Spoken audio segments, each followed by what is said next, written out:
C'est l'une des plus importantes affaires de fausse monnaie de ces 10 dernières années en France, mais elle ne concerne pas, comme c'est le cas habituellement, des euros ou des dollars. Ce sont des dinars algériens en quantité industrielle qu'un réseau de faussaires produisait à Lyon. L'équivalent de 2 millions d'euros aurait été écoulé avant que le trafic soit démantelé.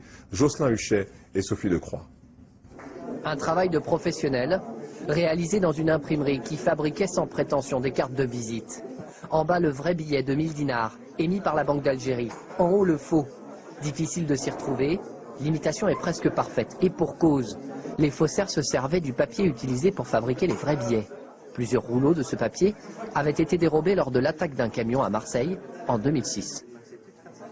C'est un papier qui supporte toutes les sécurités du billet, et qu'à partir du moment où vous avez ce type de billet, de papier entre les mains, il suffit de trouver un imprimeur capable de vous imprimer dans de bonnes conditions une image très propre pour arriver à un produit fini qui est proche du billet réellement en circulation en Algérie.